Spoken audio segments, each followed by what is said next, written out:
the Chase Thomas Podcast, for people who have nothing but time to kill. Still, like, even with what you're talking about with Capella and the adjustment there, like, there are still moments where you're like, man, Trey doesn't even have to look at Capella ever again, and he'll find him. Like, they just have this. Yeah, they just were have on something the same special page last night in this Spurs game. And you just watch it, and that's why I've always been, when Hawks fans have thrown Capella in trade rumors, I'm like, Trey's gonna have to sign off on this. Trey is gonna be involved because Trey is so close to Capella. Like, they just have a connection, and I've always been kind of dubious. And Onyeka hasn't really run with it. Like, he hasn't shown you enough to be like, yeah, he can be the 36-minute guy at the 5. We can get a little bit thinner at the 5, and we'll be okay. Like, I don't know what the move is, because Jalen's made the jump, and you don't want to take any minutes from him. You have DeAndre Hunter still hanging around, like DeJounte and Trey are obviously locked in. I don't know. Like, the Pascal Siakam stuff never really made sense to me from a basketball fit standpoint, but it also seemed like he wouldn't be happy in this kind of scenario, in this kind of offense, and with a lot of mouths to feed with these guys. And I also think it would hurt Jalen Johnson's development at this point, with what he can ultimately be with this group. I don't know. Do you see a busy trade deadline for them in a couple months, or do you think Quin and company are going to ride this out and just kind of see what they have for the full season?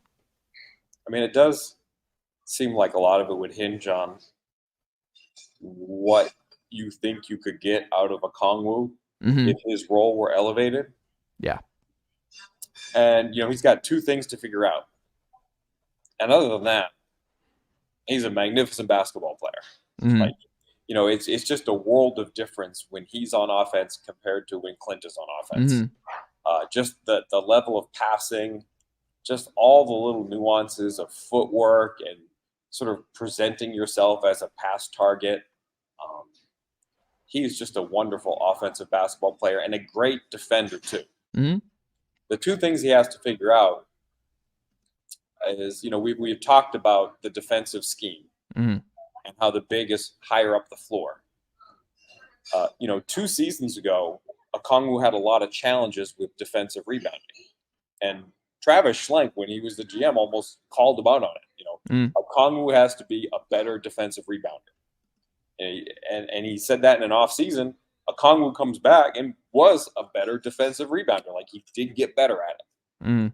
Now he's got the challenge of elevating it again in this new scheme, because now he's higher up the floor. He's trying to get these defensive rebounds where he's, in a lot of cases, has the outside position instead of the inside position, because he's coming from higher up the floor. And that's been a big challenge for him. They have just hemorrhaged offensive rebounds with Okongwu out there. But a lot of times you can see the challenge. He's a 6'8" guy. He's being really aggressive, but he just doesn't have the position coming from where he's coming from. It works great when Jalen's out there with him. But when he's not out there, it gets ugly. So, they need either Okongwu to get better. They need Johnson to get healthy. They maybe need another rebounding power forward. They got a couple guys in College Park down here who look like, at least halfway decent rebounders. I don't think that they're going to be elevated to the rotation anytime soon, but it is something that they're good at. But they've got to get, some more rebounding out of the 4 position until Johnson gets healthy. I like it. Kevin, what can the good folks check out from you across the internet in ATL 29 this week? Yeah, that's it. ATL and 29 podcast. It's, we're not an everyday group. It's once or twice a week, trying to analyze a couple of games at a time and take a, like you mentioned at the top, take that wide philosophical outlook and give a breakdown of what's happening. It's great. I cannot encourage it enough, not just for Hawks fans, but for everybody on YouTube and any basketball fan is better off listening to Kevin and Glenn talk hoops for an hour. Go.